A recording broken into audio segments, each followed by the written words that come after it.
అసలు కాదు. ఆ కాలం లాంటి యూదులకి వాళ్ళు అన్యులు అంటే చాలా చిన్న చూపు. కారణం ఏంటంటే వాళ్ళే దేవుని బిడ్డలని, ప్రవక్తల గ్రంథాలు వాళ్ళకే ఉన్నాయని, ప్రవక్తలు వాళ్ళకే ఉన్నారని, దేవుడు వారి దేవుడని, కాబట్టి మనమే గొప్ప అని ఒక గొప్పగా పోయే పరిస్థితిలో ఉన్నారు ఆనాటి యూదులు. అప్పుడు ఏం చేశారంటే దేవుడు ఏమంటున్నాడు, నీవు నినివే వెళ్ళాలి, వాళ్ళందరికీ రక్షణ సువార్తను ప్రకటించాలి. యోనా ఏం చేస్తున్నాడంటే నేను అక్కడికి వెళ్ళను, ఆ ప్రజలు దుర్మార్గులు, వాళ్ళు మంచివాళ్ళు కాదు. చాలాసార్లు ముందుగా ప్రీ ఆక్యుపైడ్ మైండ్ మనకు వచ్చేస్తుంది. కొంతమందిని చూస్తే వాళ్ళు మన మతస్థులు కాదు, వీళ్ళు మంచివాళ్ళు కాదు, వీళ్ళు చెడ్డవాళ్ళు, ఇలాగ అనుకుంటూ ఉంటాం. We are living in multi faith context. చాలా రకరకాలైన విశ్వాసాలతో కూడుకున్న ప్రజల మధ్య మనం జీవిస్తూ ఉన్నాం. మనం చాలా రకరకాలైన ప్రజలతో కలిసి జీవిస్తూ ఉన్నాం. కొన్నిసార్లు వంట చేసినప్పుడు కొన్ని వంటలు కొంతమంది తినరు, కొన్ని వంటలు కొంతమంది తినరు. మేము పెళ్లి చేసినప్పుడు ఏంటి, ఒక భోజనం వండితే ఒక కమ్యూనిటీ వారు తిన్నాను, మరి అదే కమ్యూనిటీ వారితో వండిస్తే ఇంక గొడవే లేదు, ఇంకా అందరూ తింటారు. అలా మనం ఒక్కొక్కసారి ఏం చేస్తూ ఉంటామంటే మనం అందరికీ కావాలి, మనకి అందరూ కావాలి. ఇక్కడ విశ్వాసాల్లో భేదాలు ఉండకూడదు. హ్యుమానిటీ, వాళ్ళు మంచివారు, ప్రజల్లో మంచితనాన్నే మనం చూడాలి. కానీ ఈ విశ్వాసాన్ని చూసి మనుషులు విడిపోతూ ఉన్నారు. ప్రజలు మతాల పేరు మీద విడిపోతున్నారు, ప్రజలు కులాల పేరు మీద విడిపోతున్నారు, ప్రజలు ఉద్యోగము వ్యత్యాసాల మీద విడిపోతూ ఉన్నారు, ఆ స్టేటస్ పేరు మీద విడిపోతూ ఉన్నారు. దేవుడు అందరినీ సమానంగా చూస్తున్నాడు. దేవుడు ఏమంటున్నాడు తెలుసా, నినివే వెళ్ళు యోనా అని చెప్తా ఉన్నాడు. ఈరోజు మనము కూడా సువార్తకు వెళ్ళాల్సి వస్తే ఎక్కడికి వెళ్తున్నాం అంటే కేవలము మన కమ్యూనిటీ దగ్గరికే వెళ్తాం, లేదంటే మన ప్రజల దగ్గరికే వెళ్తాం. ఎందుకంటే వాళ్ళ దగ్గరికి వెళ్తే వాళ్ళు ఎలా రిసీవ్ చేసుకుంటారో లేకపోతే రిజెక్ట్ చేస్తారో అనే భయంతో మనం ఉంటాం. ఇంతకీ ఎవరు రిజెక్ట్ చేశారంటే పిలువబడిన వారే రిజెక్ట్ చేశారు. ఎవరు రిజెక్ట్ చేశారు? యోహాను సువార్త 1వ అధ్యాయంలో చూస్తే 11వ వచనంలో ఆయన తన స్వకీయుల యొద్దకు వచ్చెను, కానీ వారు ఆయనను అంగీకరించలేదు. కాబట్టి ఆయనను తన్ను ఎందరు అంగీకరించుతారో వారందరికీ ఆయన ఏం చేశాడంటే కుమారులగే అవకాశాన్ని ఇచ్చాడు.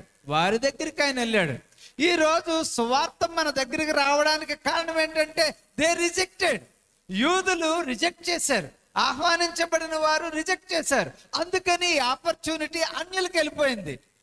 కొన్నిసార్లు కొన్ని పెళ్ళిళ్ళు క్యాన్సిల్ అయినాయి అనుకోండి, అప్పుడు వండిన భోజనాలన్నీ ఏం చేస్తారు, ఎవరైతే వాళ్ళకి ఇచ్చేస్తారు. అక్కడ ఏమి కాంప్రమైజ్ అవ్వడానికి లేదు. హోటల్కి ఎవరో సప్లై చేయరు, ఎందుకంటే హోటల్ వాళ్ళు అంగీకరించరు. కాబట్టి ఎక్కడ హాస్టల్స్ ఉన్నాయో లేకపోతే ఎవరు పేదవాళ్ళు ఉన్నారో ఎక్కడ వృద్ధాశ్రమాలు ఉన్నారో చూసుకుని భోజనాలన్నీ అక్కడ పంపించేస్తారు. ఇప్పుడు మనం చూసిన వాక్య భాగంలో ఒక రాజుగారు వివాహానికి పట్టుబట్టి పిలిస్తే వాళ్ళు రానన్నారు. రానంటే అప్పుడు ఏం చేశాడు తెలుసా, 7వ వచనం చూసినప్పుడు మత్తయి సువార్త 22వ అధ్యాయం 7వ వచనం చూసినప్పుడు కాబట్టి రాజు కోపపడి తన దండ్లను పంపి ఆ నరహంతకులను సంహరించి 8వ వచనం అండి, అప్పుడు అతడు పెండ్లి విందు సిద్ధముగా ఉన్నది కానీ పిలువబడిన వారు పాత్రులు కారు గనుక రాజమార్గమునకు పోయి మీకు కనబడి వారందరినీ పెండ్లి విందునకు పిలువుడి. దేవునికి స్తోత్రం, హల్లెలూయా. పిలువబడిన వారు పాత్రులు కారు. దే ఆర్ నాట్ అంటే క్వాలిఫైడ్ అనొచ్చు, లేకపోతే దే ఆర్ నాట్ వర్తీ అనొచ్చు. వారు పిలువబడ్డారు కానీ వాళ్ళు దాన్ని తీసుకోవడానికి వర్తీగా లేరు, వాళ్ళు తినడానికి అర్హులుగా కనబడటం లేదు.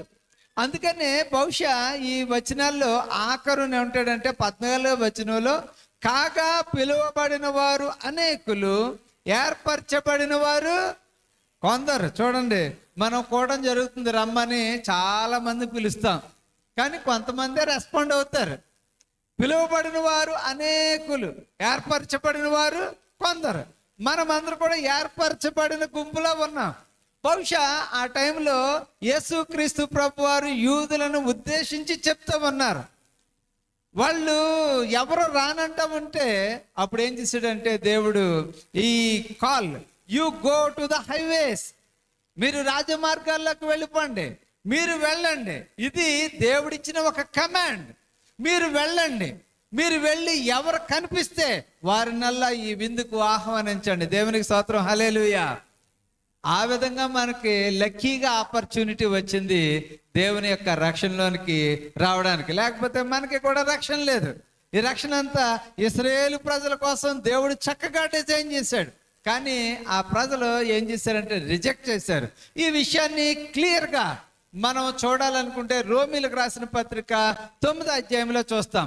అక్కడ పౌలు గారు తెలియచేస్తా ఉన్నారు, దేవుడు ఇశ్రాయేలు ప్రజలు రిజెక్ట్ చేశారు కాబట్టి ఏం చేశాడట, దేవుడు ఆ అవకాశాన్ని మరి అన్యులమైన మనకిచ్చాడు అని చెప్పేసి పౌలు గారు చాలా క్లియర్గా విపులంగా ఆనాటి రోమీలకు విషయాన్ని తెలియచేస్తా ఉన్నారు. ఇది చదివినప్పుడు చూడండి, మనకి కొన్ని విషయాలు తెలియచేస్తాను. 18వ వచనం చదువుతాను, చూడండి. కావున ఆయన ఎవరిని కనికరింపగోరునో వానిని కనికరించును, ఎవని కఠినపరచగోరునో వారిని కఠినపరచును. అయితే ఆయన చిత్తమును ఎదిరించిన వాడెవడు? ఇకను నేరము మోపనేలా అని నీవు నాతో చెప్పుదువు.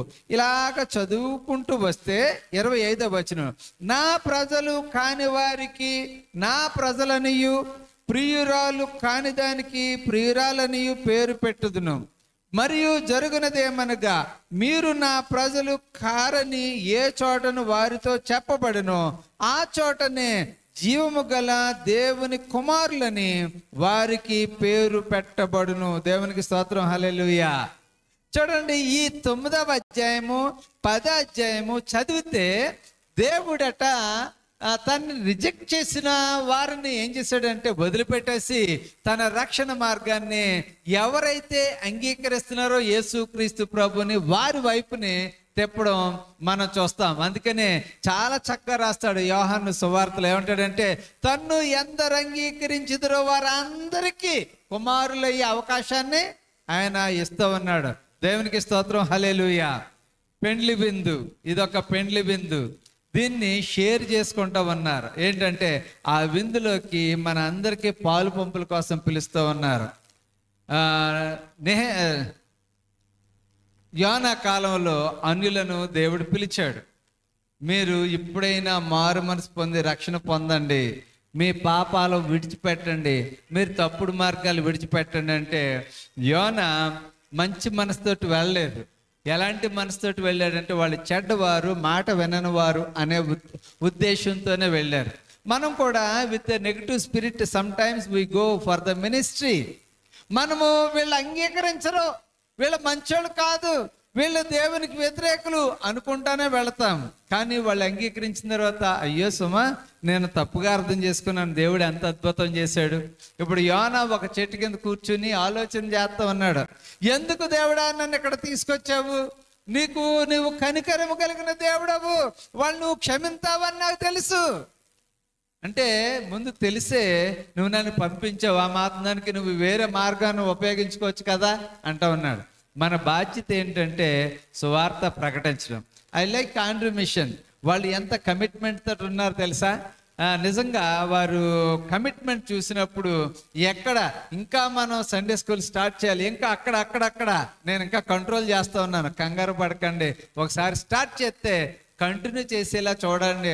ఏదో ఆనందం కొద్దీ స్టార్ట్ చేశారు, మళ్ళీ వెళ్ళలేకపోయారు, వదిలిపెట్టేశారు అన్న పేరు మనకే ఉండకూడదు. కారణం ఏంటంటే మనం కష్టమైన నష్టమైన మనం కంటిన్యూ చేయాలి అని చెప్తా ఉన్నాను.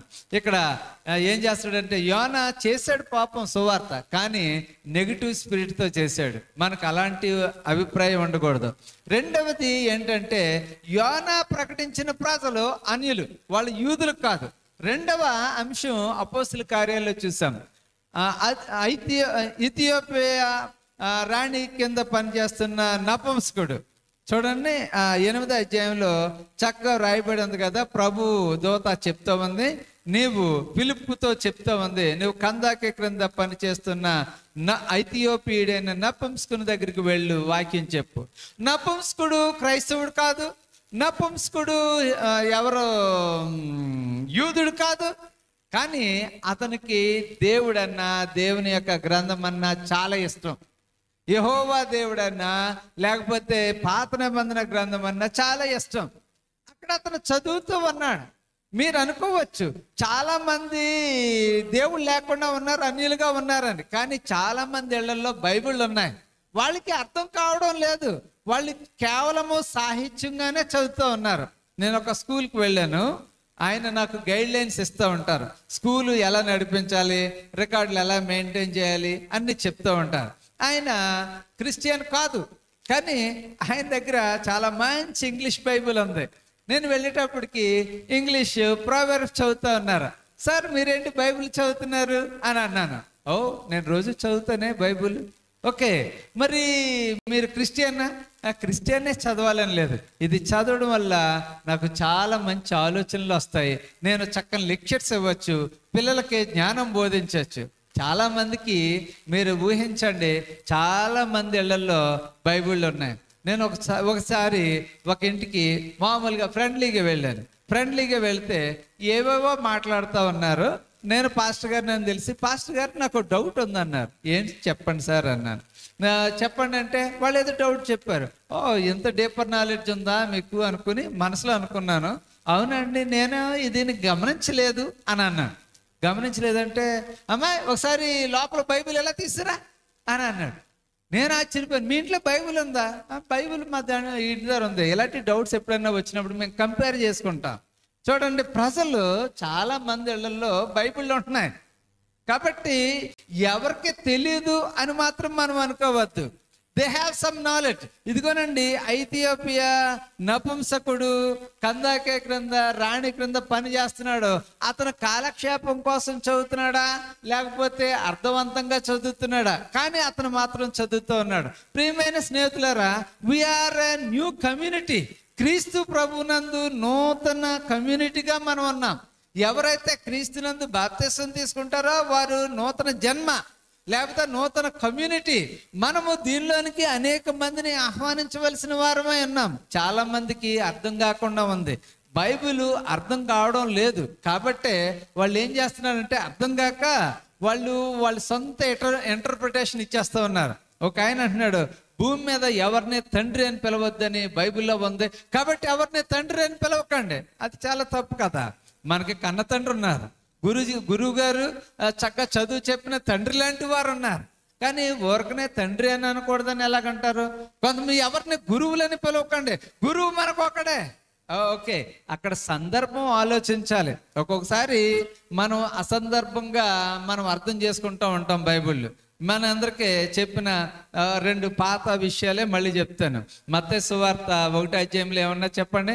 అబ్రహాము ఇస్సాకును కనెను, ఇస్సాకు యాకోబుని కనెను, యాకోబు యోధాను అతని అన్నదమ్ములను కన్నంటే ఆ పాస్టర్ గారు బోధింటున్నారట. ఈ రోజుల్లో ఆడవాళ్ళు కంటున్నారు, కానీ అప్పట్లో ఎవరు కనివారమ్మా? అబ్రహాం కనివాడు, ఇస్సాకు కనివాడు. అంటే పక్కన ఉన్నవాళ్ళు దేవునికి స్తోత్రం అండి, దేవుడు అంత కృప ఇచ్చాడు వాళ్ళకి అంటున్నాడు అంట. ఇంటర్ప్రిటేషన్ ప్రాబ్లం, వాళ్ళకి సరిగా అర్థమవుతలేదు వాక్యాన్ని. సందర్భాన్ని, అది మేల్ డామినేటెడ్ సొసైటీ. అప్పట్లో తండ్రుల పేర్లే రాసేవారు, తల్లుల పేర్లు రాసేవారు కాదు. ఈ మధ్యకాలంలో ఒకళ్ళు పోరాటం చేశారు, మరి మా అబ్బాయికి తండ్రి ఎవరో తెలీదు, మరి నేను కన్నాను, ఏం చేయమంటారు? అప్పటి నుంచి ఆమె గెలిచింది. అప్పటి నుంచి తల్లి పేరు ఇంక్లూడ్ చేయడం మొదలుపెట్టారు అటెండెన్స్ రిజిస్టర్లో, సర్టిఫికేట్ ఇచ్చే దగ్గర. లేకపోతే తండ్రి పేరే తప్ప తల్లి పేరు రాసేవారు కాదు. ఇప్పుడిప్పుడే రాస్తా ఉన్నారు తల్లి పేరు. ఇంకా చెప్పాలంటే ఇంకా తల్లి పేరు మీద పిల్లల్ని కూడా రిజిస్టర్ చేసేస్తారు, తండ్రి పేరు అవసరం లేదు కూడా. ఆ విధంగా ఇప్పుడు కొన్ని చట్టాలు వచ్చినాయి. ఇప్పుడు బైబిల్లో కొన్ని వచనాలు చూసి బైబిల్లో ఎలాగున్నది కాబట్టి ఇంతే అని మనం ఇంతకుముందు భలే చెప్పేవారండి వాక్యాలు. ఎలాగంటే చూడండి, దేవుడు స్త్రీని నరుని ఎముకతో చేశారు. ఇలా లెక్కపడి చూసుకోండి, పక్క టైంలో ఒక ఎముక తక్కువగా ఉంటుంది, ఇక్కడ చూసుకుంటే తెలిసిపోతుంది ఏంటండి. ఆ రోజుల్లో ఏం చేశారంటే ప్రజలకే అర్థం కావడం కోసం లేకపోతే ఏదో చెప్పి ఇక్కడ లెక్క పెట్టుకోండి, అప్పటికప్పుడు లెక్క పెట్టేసుకుంటే తెలిసిపోతుందా. చాలా మంది అలా చెప్తూ ఉంటే నిజమే నిజమే అనుకునేవారు. సందర్భానుసారంగా చిన్నపిల్లలకే లేకపోతే పూర్వం చదువు లేదు కాబట్టి వాళ్ళకి అర్థం అవడం కోసం ఎన్నో విషయాలను చెప్తూ ఉండేవారు. అయితే ఏం జరుగుతుందంటే ఇప్పుడున్న కాంటెక్స్ట్ ప్రకారం మనం చెప్పాలనుకుంటే మనము we are living in multi faith. అంటే మన భారతదేశం మతాలకు నిలయం. It is a cradle. అంటే ఇక్కడ ఉయ్యాల వంటిది. అనేక మతాలు పుట్టాయి, పెరిగాయి, స్ప్రెడ్ అయినాయి. ఉదాహరణకి బౌద్ధ మతం భారతదేశంలో పుట్టింది. ఇది అక్కడ ఉయ్యాలాంటిది ఇక్కడ పుట్టింది, కానీ ఇక్కడ పెద్దగా డెవలప్ కాలేదు. కానీ ఇతర ప్రాంతాలకి, చైనా లేకపోతే నేపాల్, ఇతర ప్రాంతాలకి అది బాగా స్ప్రెడ్ అయింది. అలాగే చాలా మతాలు ఉన్నాయి, అవన్నీ కూడా ఇక్కడ పుట్టి పెరిగినాయి. ఏం చెప్తున్నామంటే మల్టీ ఫెయిత్, వీఆర్ లివింగ్. మన బహుళ విశ్వాసాల మధ్య మనం జీవిస్తూ ఉన్నాం. ఇలాంటి సమయంలో మనము దేవుడు కలిగించిన ఆ యొక్క ఆలోచన మనం కలిగి ఉండాలి. Are you receiving or rejecting the gospel? నీవు ప్రభువు నీకు ఒక ఇన్విటేషన్ ఇచ్చాడు. ఆ ఇన్విటేషన్ అంటే విందులో పాలు పంపులు పొందు. అది వివాహపు విందు, క్రీస్తు విందు. 1000 ఏళ్ల పాలలో నువ్వు పాలు పంపులు పొందు. తిరిగి ఆయన పెండ్లి కుమారుని వలె రాబోతావు అన్నాడు. అప్పటికి మనం సిద్ధపడాలి. అక్కడికి అందులో పాలు పంపులు పొందడానికి వెళ్ళాలి. అప్పుడు ఏం జరిగింది? కొంతమంది రానన్నారు. అయితే ఈ రాజు చెప్పాడంట, మీరు వీధుల్లోకి వెళ్ళండి, రాజమార్గాలకు వెళ్ళండి, వచ్చిన వాళ్ళందరినీ తీసుకురండి. ఓకే, అలాగే వెళ్ళారు, తీసుకొచ్చారు. తీసుకొచ్చినప్పుడు ఏం జరిగింది అన్న చూడండి. ప్రతి ఒక్కరికినట ఈ పెళ్లి టైంలో వివాహపు డ్రెస్ అనేది కోట్ ఒకటి ఉంటుందట, అది వాళ్ళకి ఇచ్చారు. ఇచ్చినప్పుడు ఈ విందు ప్రధాని చూడడానికి వచ్చాడట, ఎలాగొచ్చారు, ఎంతమంది ఉన్నారు అని. అప్పుడు ఏం జరిగింది చూద్దాం. చూడండి 22వ అధ్యాయము 10వ వచనంలో చూస్తే, ఆ దాసులు, చదవండి అమ్మా.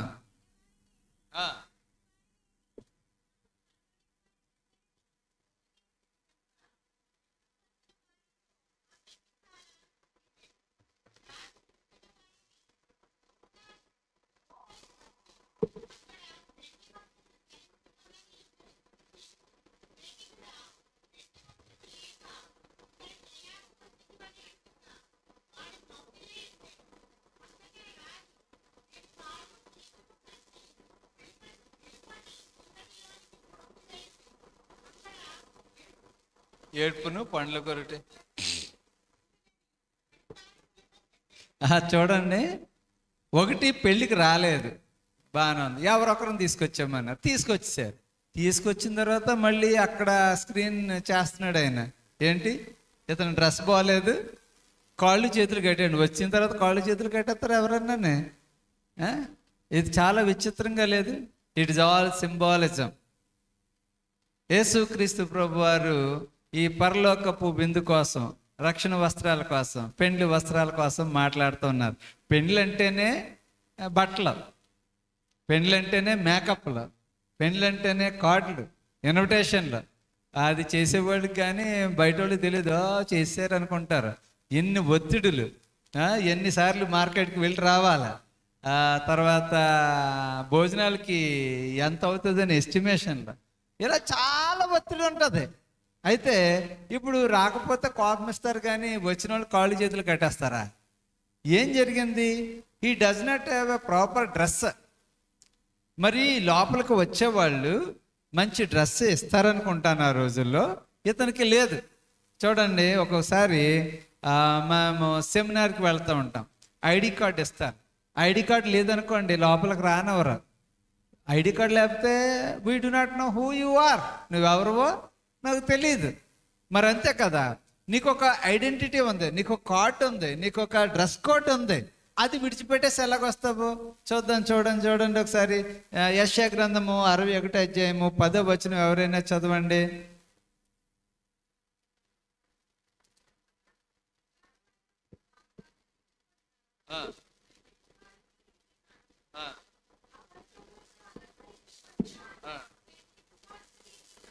ఆ, ఆ. చూడండి, ఇక్కడ పెండ్లి కుమారుని డ్రెస్ కోసం మాట్లాడుతున్నారు, పెండ్లి కుమార్తె డ్రెస్ కోసం మాట్లాడుతున్నారు, రక్షణ వస్త్రాల కోసం మాట్లాడుతూ ఉన్నారు. ఏంటంట? శృంగారమైన పాగా. మరి మన కొన్ని కల్చర్స్ వారు చక్కని తలపాగా పెట్టుకుంటూ ఉంటారు. కొంతమంది మంచి ఆభరణాలు వేసుకుంటూ ఉంటారు. కొన్ని డినామినేషన్ వారు ఆభరణాలు పెట్టుకుంటే పెళ్లి చేయరు, అంటే తాళి కట్టరు, తాళి కట్టించరు, వాళ్ళు కట్టరు, బైబిలే మేము చేస్తామంటూ ఉంటారు. బైబిల్లో చూసినప్పుడు పెండ్లి కుమార్తె అంటే కొంచెం స్పెషల్ ఆభరణం ఉండాలి, కొంచెం స్పెషల్ డ్రెస్ ఉండాలి, మళ్ళీ డ్రెస్సులు ఖరీదైనవి ఉండకూడదు అంటారు. ఓకే, మంచిదే, ఎందుకంటే వాళ్ళు ఒక నియమం పెట్టుకున్నారు. ఒకళ్ళు బాగా మంచి ఎక్కువగా డ్రెస్ వేసుకుంటారు, కొంచెం పేదవాళ్ళు తక్కువగా ఉంటుంది, వాళ్ళని అవమానం చేసినట్టు కదా అని అంత సమానత్వం కోసం అలా చెప్పుకుంటారు. ఇక్కడ ఏం మాట్లాడుతున్నారు తెలుసా? ఆయన రక్షణ వస్త్రములను నాకు ధరింపచేసి ఉన్నాడు. దేవునికి స్తోత్రం, హల్లెలూయా. ఈ పెండ్లి విందులోనికి మనం వెళ్ళాలంటే you need to have a special dress. రక్షణ వస్త్రము లేకపోతే నువ్వు వెళ్ళలేవు. రక్షణ వస్త్రం అంటే మరోటేం కాదు, నువ్వు బాప్తిసం తీసుకోకపోతే నీకు పరలోక రాజ్యంలో ప్రవేశం లేదు. యేసుక్రీస్తు ప్రభు వారు అంటారు యోహాను సువార్త 3వ అధ్యాయంలో, ఒకడు నీటి మూలముగాను ఆత్మ మూలముగాను జన్మించితేనే కానీ పరలోక రాజ్యంలో ప్రవేశం లేదు. అంటే నువ్వు ఎప్పుడైతే దీనిలోనికి నీటి మూలముగాను ఆత్మ మూలముగాను జన్మించావో, యు వోర్ దిస్ డ్రెస్. నువ్వు పెండ్లి కుమారుని డ్రెస్ నీకు సంపాదించుకున్నావు, నువ్వు యోగ్యత కలిగిన వెళ్తా ఉన్నావు. నువ్వు బలత్కారుల దృష్టిలో లిస్టులో లేవు. ఈ షార్ట్ కట్లో బాప్తిసం లేకుండా నేను వెళ్ళిపోతాను, నాకు ఆయన యందు విశ్వాసం ఉంది కాబట్టి నేను పరలోకం వెళ్ళిపోతాను, బైబిల్ చదివేస్తున్నాను కాబట్టి పరలోకం వెళ్ళిపోతాను అనుకుంటే కుదరదు. ఒకవేళ నువ్వు అక్కడ వరకు వెళ్ళినా ఏమంటారు తెలుసా? మరి స్నేహితుడా, పెండ్లి వస్త్రం లేకుండా నువ్వు ఇక్కడికి ఎలాగొచ్చావు, బాప్తిసం లేకుండా, రక్షణ లేకుండా నువ్వు ఎలా వచ్చావు అని ప్రభువారు ఆ రోజు నేను క్వశ్చన్ వేయచ్చు. ఇక్కడ 3 రకాలైన పనిష్మెంట్లు కనబడుతున్నాయి. కాళ్ళు చేతులు కట్టేసి ఎక్కడ వేయాలట? వెలుపటి చీకటిలోనికి త్రోసివేయడు. అక్కడ ఏముంటే చెప్పండి? ఏడ్పు, పండ్లు కొరుకుట. చూడండి, ఒకటి ఇక్కడ చాలా నరకాన్ని చూపిస్తూ ఉన్నాడు. నరకం ఎప్పుడు చీకటిగా ఉంటది, అక్కడ ఏడ్పు ఉంటది, పండ్లు కొరగడం ఉంటది, అక్కడ ద గ్రోనింగ్, వాళ్ళు మూలుగుతూ ఉంటారు, ఏడుస్తూ ఉంటారు. అలాంటి అగాధంలోనికి మరి సరైన విధానంలో దేవునిలోనికి రాకపోతే, క్రీస్తు ప్రభువులోనికి రాకపోతే, ఈ విందులోనికి రాకపోతే వాళ్ళకి పనిష్మెంట్ వస్తుందని యేసు క్రీస్తు ప్రభు వారు వారి శిష్యులకు తెలియచేస్తూ ఉన్నారు. మనము సరైన రీతిలో బాప్తిసం తీసుకున్నామా? మనం సరైన రీతిలో రక్షణ వస్త్రాన్ని మనం ధరించుకున్నామా?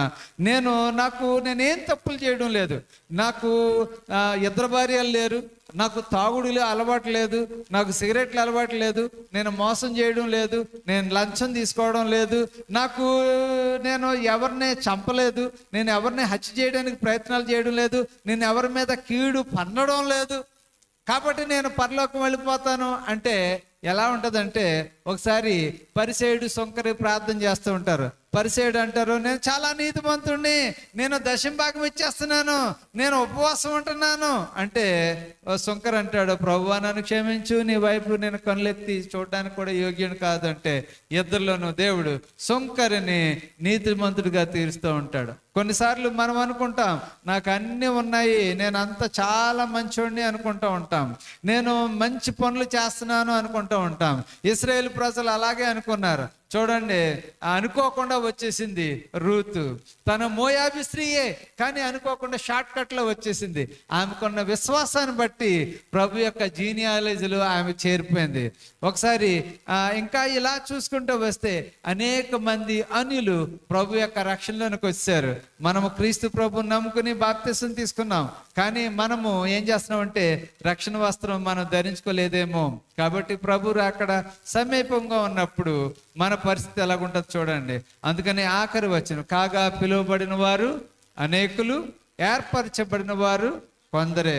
మనము ఏ గుంపులో ఉన్నామో మనలను మనం పరిశీలన చేసుకుందాము. ఈ యొక్క ఫైనల్ మ్యారేజ్ బ్యాంక్వెట్ ఎక్కడంటే ప్రకటన గ్రంథము 19వ అధ్యాయము 7 నుండి 9 వచనాలు చూసుకుని మనం ముగించుకుందాం. ప్రకటన గ్రంథము 19వ అధ్యాయము 7వ వచనం నుంచి 9. ఇక్కడ అప్పుడు గొప్ప జన సమూహపు శబ్దము విస్తారమైన జలముల శబ్దమును బలమైన ఉరుముల శబ్దమును పోలిన యొక్క స్వరము, సర్వాధికారియు ప్రభువునగు మన దేవుడు ఏలుచున్నాడు, ఆయనను స్తుతించుడి,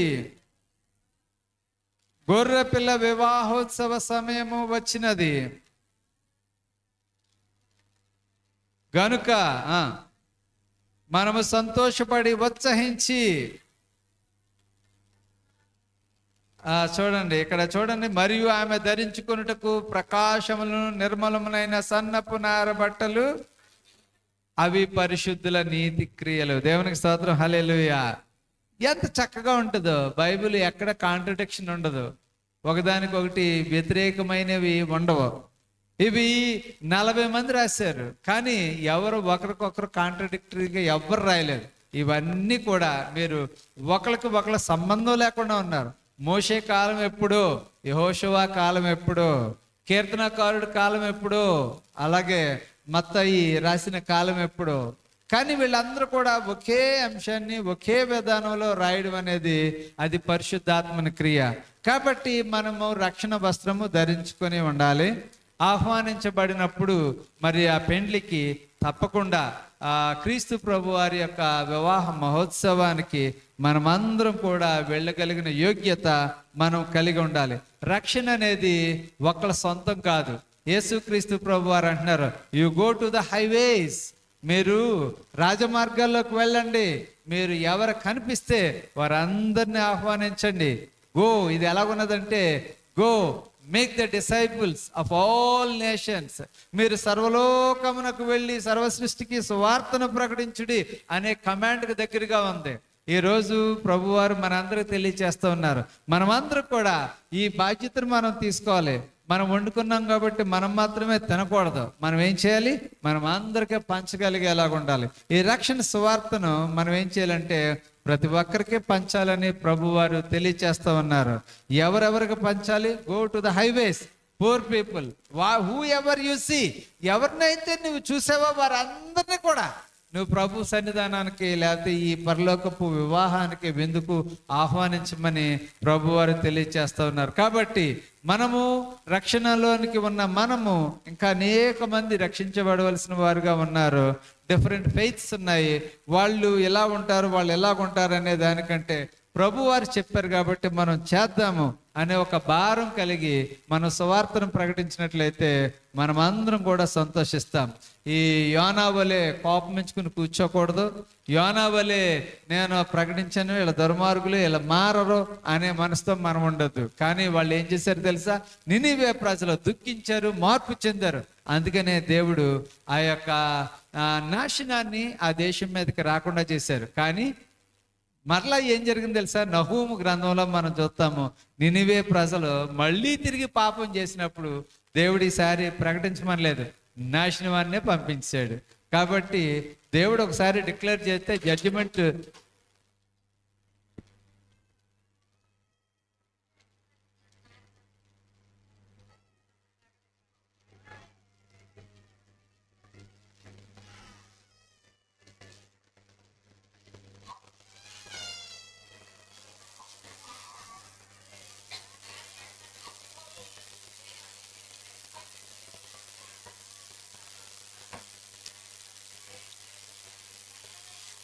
ఆల్ రైట్. మనం ప్రార్థన చేసుకుందాం.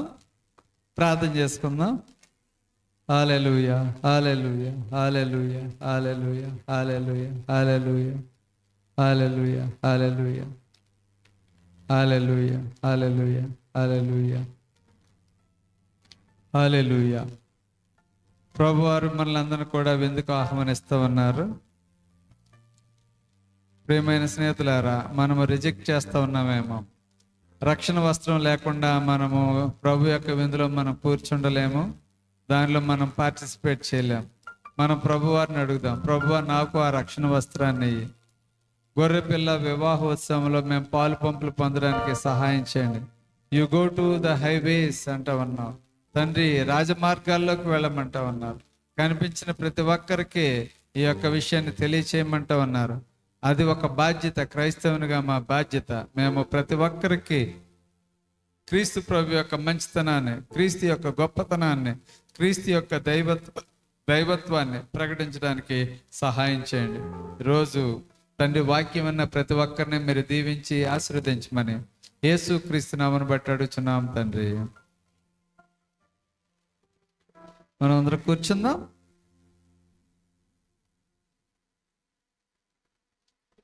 రమేష్ అంటే కుర్చీలు చౌకగా అవుతున్నాయని తీసుకున్నాము. దీన్ని బట్టి ఏంటి అర్థమైందంటే ప్లాట్ఫామ్ మీద కుర్చీలు కొనకూడదని అర్థమైంది. సరే, నెక్స్ట్ టైం మార్చేద్దాం. కొంచెం తేలిగ్గా ఉన్నవాళ్ళు కూర్చోండి, అలాంటి కుర్చీల మీద. బరువుగా ఉన్నవాళ్ళు కొంతమంది. ఒకసారి మా ప్రొఫెసర్, నేను బాగా జ్ఞాపకం చేసుకుంటాను, ఆయన పేరు బ్రెయిన్ వింటల్. ఆయన బెంగళూరులో ఉండేవాడు, చాలా పెద్ద పర్సనాలిటీ. మా కాలేజీకి టీచ్ చేయడానికి వచ్చాడు. ఆయన పాపం క్లాస్ టీచ్ చేసి టీ తాగడానికి వచ్చి కూర్చున్నాడు. ఇలాంటి కుర్చీ వేసాము, కూర్చుంటే 4 వైపులు ఇరిగిపోయింది. 4. అప్పటి నుంచి ఈ అమెరికా వాళ్ళు వస్తూ ఉన్నప్పుడు భయం వేసి ఇలాగ ఐరన్ కుర్చీలు కొన్నాం. ఎందుకంటే వాళ్ళకి ఇలాంటి కుర్చీలు వేయకూడదు అమెరికా వాళ్ళకి ఎప్పుడుని. వాళ్ళకి మనుషులు కనిపించకపోయినా కనీసం మినిమం 80 కేజీలు ఉంటారు. కాబట్టి మామూలు కుర్చీలు వేయకూడదు. భవిష్యత్తులో ఐరన్ కుర్చీలకు మార్చేద్దాంలేండి, దేవుడు కృప చూపిస్తే మార్చేద్దాం. ఆల్ రైట్, మనం ఒక పాట పాడుకుందాం. తమ్ముడు సాల్మన్ వచ్చాడు, ఒక పాట పాడతాడు. ఓ పల్లవి చరణం. మురళి గారు ఏమన్నా ప్రిపేర్ అయితే నాతో చెప్తా ఉండండి. ఎవరైనా ప్రత్యేకమైన పాట పాడాలనుకుంటే 2 గ్యాప్స్ ఉంటాయి, ఆ గ్యాప్ల్లో మీరు పాట పాడవచ్చు.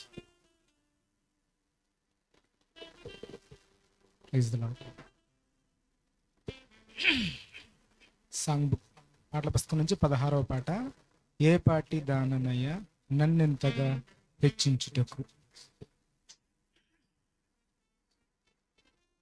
ఏ పాటి దాననయ్య నన్నెంతగా హెచ్చించుటకు, నేనెంతటి దాననయ్య నాపై కృప చూపుటకు. ఏ పాటి దాననయ్య నన్నింతగా హెచ్చించుటకు, నేనెంతటి దాననయ్య నాపై కృప చూపుటకు. నా దోషము భరించి నా పాపము క్షమించి నన్ను నీలా మార్చుటకు కలువరిలో మరణించి ప్రేమించే ప్రేమమయుడా, నీ ప్రేమకు పరిమితులేవి. కృప చూపు కృపగల దేవా, నీ కృపకు సాటి ఏది. ఈ పాటి దాన